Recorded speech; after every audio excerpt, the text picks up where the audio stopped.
Joining us now is CBS News political director Fin Gómez. All right, Fin, we've been talking all morning long about the court calendar, but as Katrina, I think it was Katrina or Jessica pointed out, there's also a political calendar that is impacted by this. What does this decision mean for the Trump campaign? Speaking of sources within Trump world, they tell me that there was definitely disappointment. They were expecting the Fani Willis to be taken off the case. However, they also say that it plays into the narrative, they say, of this political witch hunt that the former president is facing. But also speaking to Biden sources, Biden campaign sources, they tell me this shows that this is emphasizes that there are huge warning signs for the former president in Georgia. A reminder to you and to all those watching, of course, Georgia is a key battleground state in this year's presidential election.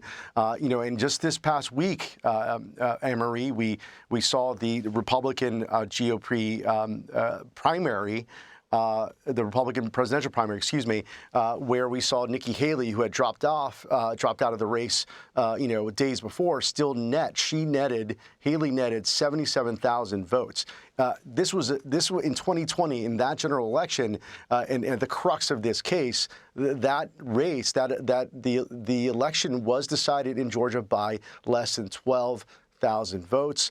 So according to my Biden sources, they say this is a big warning sign for the former president's chances in this key battleground state. So have they responded other than the statement that I read earlier, Fin? Have we heard from the former president himself? Not yet. There is an expectation that he will go to his typical venue of airing his statements and grievances, and that is his social media platform on Truth Social. That is still expected, but right now they are pointing to the statement offered by his lawyer in Georgia, Stephen Sadow, and essentially that is where it lies as of now.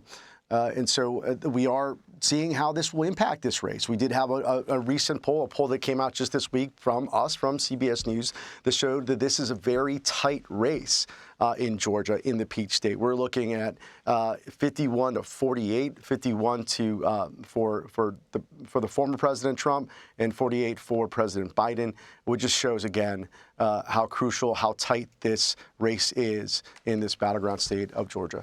And so I guess we can expect that the former president is going to be folding this into his campaign. If there hasn't been a fundraising email sent out yet, as much as he sort of talks about how these are all legal witch hunts, he certainly seems to take full advantage of any opportunity to get in front of a courtroom if there's a camera rolling. Absolutely, and I think it also shows like the uniqueness of this race. We've been saying this for months. But this is like we are in uncharted waters here. We are in a place in American history that we have not seen before. Just this yesterday, the split screen of President Biden being in the two other battleground states, including Wisconsin, and Trump being in Florida at a court hearing there. I mean, it just shows like how this year's cycle, how the path to the White House runs through the courthouse.